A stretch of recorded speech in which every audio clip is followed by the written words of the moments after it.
Hello students, we know that there is no supply curve under monopoly market.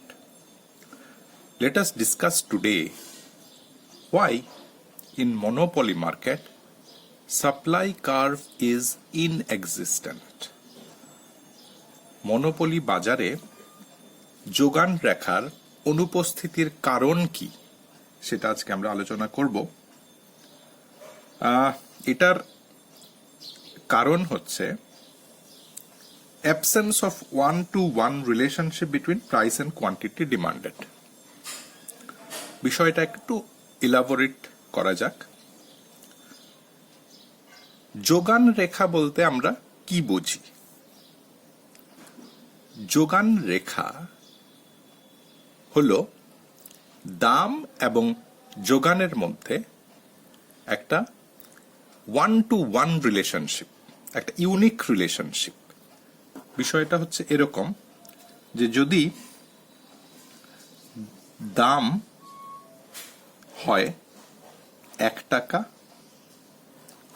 Supply অর্থাৎ যোগান হবে 10 unit. Suppose দামটা যদি বেড়ে যায়, suppose it is 2, then supply will increase, suppose 15. If price is 3, supply will be suppose 20. So you see there is a one-to-one relationship between price and quantity supplied. Now if price is increasing, supply is also increasing. Not only that, for one price there is only one supply, one quantity that is being supplied. So there is one-to-one relationship between price and quantity supplied. If this relationship, this one-to-one relationship, this unique relationship exists, then there will be supply curve. But in monopoly market, this one-to-one relationship between price and supply is not there. Monopoly বাজারে, একচেটিয়া বাজারে দাম এবং যোগানের মধ্যে এই যে one two one relationship সেইটা নেই। তার জন্যে মনোপলি বাজারে সাপ্লাই কার্ভ থাকে না। এই বিষয়টা আমরা চিত্রের সাহায্যে ব্যাখ্যা করব। এখানে দু রকমের ঘটনা ঘটতে পারে, দুটো কেস হতে পারে। এক, মনোপলিস্ট একই দামে বিভিন্ন দ্রব্য বিক্রি করতে পারে, আবার দাম ডিফারেন্ট, বিভিন্ন দাম কিন্তু একই পরিমাণ দ্রব্য বিক্রি করছে। তাহলে দুটো কেসের ক্ষেত্রেই দেখা যাচ্ছে যে দাম এবং বিক্রয়ের পরিমাণের মধ্যে কোনো ওয়ান টু ওয়ান রিলেশনশিপ থাকছে না। একটু ছবি চিত্র দিয়ে এটা ব্যাখ্যা করা যাক। Let us discuss it with a diagram. So this is case 1, where we'll assume that there are two markets. This is horizontal axis. Here we'll measure quantity, এবং this is vertical axis. We'll measure price. AR means average revenue, then MR, then cost, etc. And এখানে আমরা ধরে নেব, একটা অনুমান করব যে এখানে দুটো মার্কেট রয়েছে। এটা হচ্ছে মার্কেট এ, যেটাতে আমরা দেখব যে ইলাস্টিক ডিমান্ড কার্ভ রয়েছে। আরেকটা আমরা ধরে নেব মার্কেট বি, যেটাতে ইনইলাস্টিক ডিমান্ড কার্ভ রয়েছে। অর্থাৎ মার্কেট এ তে যে চাহিদা রেখাটা রয়েছে সেটা স্থিতিস্থাপক, এবং মার্কেট বি তে যে চাহিদা রেখাটা রয়েছে সেটা হচ্ছে অস্থিতিস্থাপক। তাহলে আমরা প্রথমে মার্কেট এর যে চাহিদা রেখা অর্থাৎ স্থিতিস্থাপক চাহিদা রেখা সেটা আঁকবো। এটা হচ্ছে মার্কেট এর চাহিদা রেখা, এটাকে আমরা একটু ফ্ল্যাট করলাম কারণ স্থিতিস্থাপক চাহিদা রেখাটা ফ্ল্যাট হয়ে থাকে। তাহলে এটা হচ্ছে আমার average revenue in market A, এটা হচ্ছে marginal revenue in market A. এবার আমরা মার্কেট বি যেটা ইনইলাস্টিক ডিমান্ড কার্ভ সেটা ড্র করার চেষ্টা করি। এটা একটু স্টিপ করব আমরা, কারণ ইনইলাস্টিক ডিমান্ড কার্ভ হবে steep compare to elastic demand curve. তাহলে এখানে আমরা একটু স্টিপ একটা ডিমান্ড কার্ভ আঁকার চেষ্টা করব। এটা হচ্ছে আমাদের এ আর বি, এবং আমরা একটা এমআর রেখাও আঁকবো। This is MR, this is MR B. এইখানে একটা বিষয় লক্ষণীয় যে এমআর এ এবং এমআর বি এই বিন্দুটাতে পরস্পরকে ছেদ করেছে। এখন এই বিন্দুটা দিয়ে আমরা একটা প্রান্তিক ব্যয় রেখা আঁকবো। এই বিন্দুটা দিয়ে, এই যে বিন্দুতে এমআর এ এমআর বি কে ছেদ করেছে, ঠিক সেই বিন্দু দিয়ে আমরা আঁকবো এমসি রেখা, মার্জিনাল কস্ট কার্ভ। আমরা জানি যে প্রান্তিক ব্যয় এবং প্রান্তিক আয় যে বিন্দুতে পরস্পরকে ছেদ করে সেই বিন্দুটাকে ভারসাম্য বিন্দু বলা হয়। তাহলে এই যে বিন্দুটা, যে বিন্দুটা দিয়ে প্রান্তিক রেখা মার্জিনাল রেভিনিউ কার্ভকে অর্থাৎ প্রান্তিক আয় রেখাকে ছেদ করে উপর দিকে উঠে গেছে, সেই রেখাটাকে আমরা ভারসাম্য বিন্দু বলছি। এবং ভারসাম্য বিক্রির পরিমাণ আমরা এখান থেকে নিচের দিকে যদি চলে আসি তাহলে আমরা পেয়ে যাব এটা হচ্ছে আমাদের ভারসাম্য বিক্রির পরিমাণ। এটাকে আমরা ও লিখবো, এটা পি স্টার হচ্ছে ভারসাম্য বিক্রির পরিমাণ, ভারসাম্য বিক্রয়ের পরিমাণ।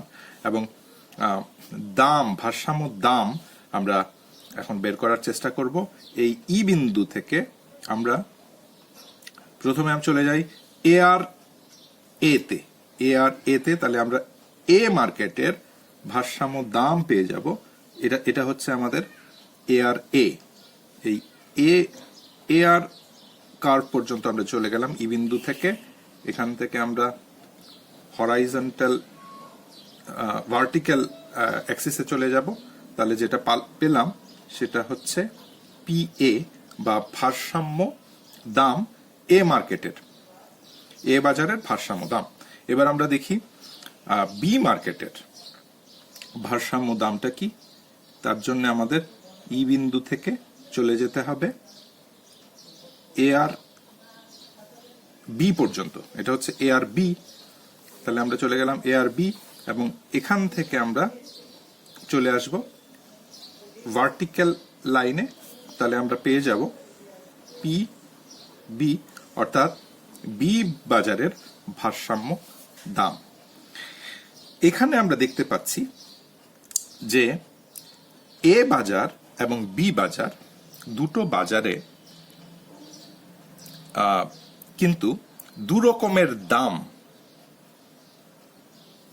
ইম্পোজ করা হচ্ছে। এ বাজারে সেটা হচ্ছে পি এ, বি বাজারে সেই দামটা হচ্ছে পি বি। কিন্তু দুটো বাজারেই কিন্তু একই পরিমাণ দ্রব্য মনোপলিস্ট বা একচেটিয়া বিক্রেতা বিক্রি করছে, ও পি স্টার। কাজেই এখান থেকে এটা খুবই স্পষ্ট যে দাম এবং বিক্রির পরিমাণের মধ্যে কোনো 1-to-1 রিলেশনশিপ নেই। এখানে দেখা যাচ্ছে যে চাহিদা রেখাটা স্থিতিস্থাপক, ইলাস্টিক, অর্থাৎ মার্কেট এ, সেখানে দামটা হচ্ছে কম। অর্থাৎ ইলাস্টিক ডিমান্ড কার্ভ থাকলে প্রাইস হবে প্রাইস ইজ লেস। আর যদি ডিমান্ড কার্ভটা যদি ইনইলাস্টিক হয়, যেমন এটা হচ্ছে ইনইলাস্টিক ডিমান্ড কার্ভ অর্থাৎ বি মার্কেটের ডিমান্ড কার্ভ, সেক্ষেত্রে প্রাইসটা কিন্তু প্রাইস ইজ মোর। অর্থাৎ এই যে দামের যে ডিফারেন্স, সেইটা কিন্তু চাহিদার স্থিতিস্থাপকতার পার্থক্যের জন্য হয়েছে। This is due to difference in elasticity of the demand in different markets.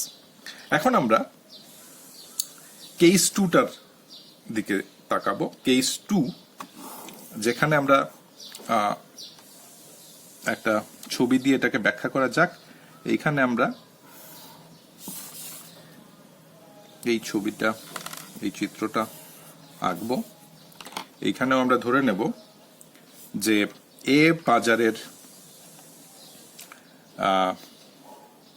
যে চাহিদা রেখাটা রয়েছে সেটা হচ্ছে ইলাস্টিক। তাহলে ইলাস্টিক চাহিদা রেখাটা আমরা একটু ফ্ল্যাট করে আঁকবো। যেটা ইলাস্টিক সেটাকে আমরা একটু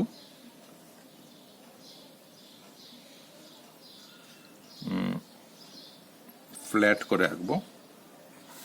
এটা হচ্ছে চাহিদা রেখা ইলাস্টিক, তার পাশাপাশি আমরা এমআর রেখাটাও এঁকে ফেলবো। এটা হচ্ছে এআর এ, এটা হলো এমআর এ। এবার আমরা যে বি মার্কেট তার ইনইলাস্টিক ডিমান্ড কার্ভটা আঁকবো। ইনইলাস্টিক ডিমান্ড কার্ভটা একটু কি হবে, একটু স্টিপ হবে, এআর এর চেয়ে একটু খাড়া হবে, একটু স্টিপ হবে ইনইলাস্টিক বলে। ধরা যাক এটা হচ্ছে এই, এবং তার পাশাপাশি আমরা বি মার্কেটের এমআর রেখাটাও এঁকে নেব। এটা হচ্ছে এমআর বি, এমআর বি, এটা হচ্ছে এআর বি। এবার আমরা ডিফারেন্ট কোয়ান্টিটি সেম প্রাইস, অর্থাৎ একই দামে বিভিন্ন দ্রব্য বিক্রি হচ্ছে। আমরা ধরে নিলাম একটা প্রাইস, ধরা যাক এই প্রাইসটা হলো এইটা, এই প্রাইসে বিক্রি হবে। তাহলে এ মার্কেটের কোয়ান্টিটি যদি এইটা হয়, বি মার্কেটের কোয়ান্টিটি হতে হবে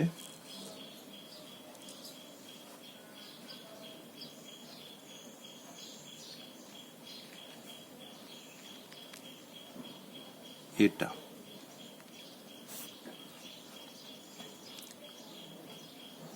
তার মানে একটা ভারসাম্য বিন্দু, এ মার্কেটের ভারসাম্য বিন্দু হবে এইটা, আর বি মার্কেটের ভারসাম্য বিন্দু এইটাকে আরেকটু বাড়াতে হবে। না, ছবিটা ঠিক হলো না, কারণ এটাকে আরেকটু স্টিপ করা উচিত ছিল, এটাকে আরেকটু স্টিপ করা উচিত ছিল। এই ছবিটা আঁকার সময় কিন্তু একটু সতর্কতা অবলম্বন করে আঁকতে হবে, আদারওয়াইজ কিন্তু ঠিক মেলানো যাবে না। এখানে আমরা এই ছবিটা আঁকতে আরেকটু স্টিপ, আরেকটু ফ্ল্যাট এমআর কার্ভটা আঁকা উচিত ছিল বি মার্কেটের। আমরা ছবিটা আরেকবার আঁকবো। এই ছবিটা আঁকাটা ঠিক হয়নি, আমরা আরেকবার ছবিটা আঁকছি। এইটা হচ্ছে আমাদের কোয়ান্টিটি মেজার করব এই অ্যাক্সিসে, এই অ্যাক্সিসে আমরা প্রাইস মেজার করব। এখন একটা ফ্ল্যাট ডিমান্ড কার্ভ আঁকলাম যেটা মার্কেট এ এর জন্য। ধরা যাক এটা আমরা এটা এমআরটাও এঁকে নেই, এটা হচ্ছে এমআর, এটা হচ্ছে AR A, এটা হচ্ছে MR A। এবার ধরা যাক আমরা একটা স্টিপার এয়ার কার্ভ আঁকছি। স্টিপার এয়ার কার্ভ ধরা যাক এইটা হচ্ছে আমার স্টিপার এয়ার কার্ভ, আর এইটা ধরা যাক একটা স্টিপার MR কার্ভ, এটা হচ্ছে MRB, এটা হচ্ছে ARB। এখন ধরা যাক এটা হচ্ছে আমার প্রাইস, এটা যদি প্রাইস হয়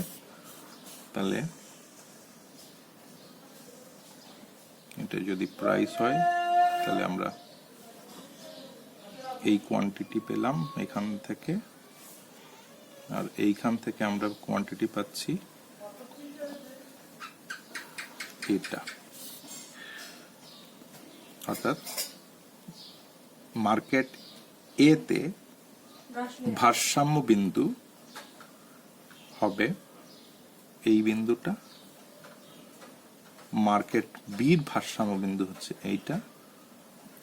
তাহলে আমাদের যে মার্জিনাল কস্ট কার্ভ সেটা এই দুটো বিন্দু দিয়ে চলে যাবে। এইখানে আমরা খেয়াল করব যে এই ই বিন্দুটা হচ্ছে E1 ধরে নিলাম, E1 বিন্দুটা হচ্ছে এটা, যেখানে প্রান্তিক এটা হচ্ছে marginal cost curve. Marginal cost কার্ভটা marginal revenue curve of B market, এইটাকে এই বিন্দুতে E1 বিন্দুতে ছেদ করে উপর দিকে চলে গেছে, এটাকে আমরা ভারসাম্য বিন্দু বলবো। মার্কেট বির ক্ষেত্রে এই মার্জিনাল কস্ট কার্ভটা মার্জিনাল রেভিনিউ কার্ভটাকে এই বিন্দুটাতে ধরা যাক এটা E2 বিন্দুতে ছেদ করে চলে গেছে। তাহলে E1 বিন্দুটা হচ্ছে মার্কেট বির জন্য ভারসাম্য বিন্দু, E2 বিন্দুটা হচ্ছে মার্কেট এর জন্য ভারসাম্য বিন্দু। কাজেই সেখান থেকে আমরা ভারসাম্য দাম পাচ্ছি, এটা হচ্ছে ভারসাম্য দাম এ মার্কেটের ভারসাম্য দাম, যেটাকে আমরা ভারসাম্য বিক্রির পরিমাণ, যেটাকে আমরা QB বলতে পারি। আর এটা হচ্ছে বি মার্কেটের ভারসাম্য দাম, যেটাকে আমরা QA বলতে পারি। আর ভারসাম্য দাম হলো P স্টার। তাহলে দেখা যাচ্ছে একই দামে দুটো মার্কেটে দু রকমের দ্রব্য বিক্রি করা হচ্ছে, একই দামে মানে দু ধরনের পরিমাণ দ্রব্য। কাজেই এক্ষেত্রেও দেখা যাচ্ছে যে প্রাইস এবং কোয়ান্টিটি তার মধ্যে কোনো ইউনিক রিলেশনশিপ বা 1-to-1 রিলেশনশিপ থাকছে না। এখানে দেখা যাচ্ছে এই সেকেন্ড কেসটাতে দেখা যাচ্ছে যে ইলাস্টিক ডিমান্ড, যে চাহিদা রেখাটা ইলাস্টিক, সেক্ষেত্রে বিক্রির পরিমাণটা হচ্ছে বেশি। ইলাস্টিক হলে এটা হচ্ছে মোর কোয়ান্টিটি, আর ইনইলাস্টিক চাহিদা রেখার ক্ষেত্রে কোয়ান্টিটি হচ্ছে লেস কোয়ান্টিটি। কাজেই আমরা দুটো কেস দেখলাম। একটা কেস যেখানে একই দাম অথচ বিভিন্ন দাম অথচ একই পরিমাণ দ্রব্য বিক্রি করা হচ্ছে, এটা হচ্ছে কিউ স্টার আমরা লিখব। আর সেকেন্ড কেসটাতে একই দাম অথচ বিভিন্ন পরিমাণ দ্রব্য বিক্রি করা হচ্ছে। কাজেই দুটো ক্ষেত্রেই কিন্তু আমরা এটা দেখতে পাচ্ছি যে দাম এবং বিক্রির পরিমাণের মধ্যে কোনো ইউনিক রিলেশনশিপ বা 1-to-1 রিলেশনশিপ থাকছে না, এবং তার জন্যই মনোপলি মার্কেটে কোনো যোগান রেখা থাকে না। ধন্যবাদ।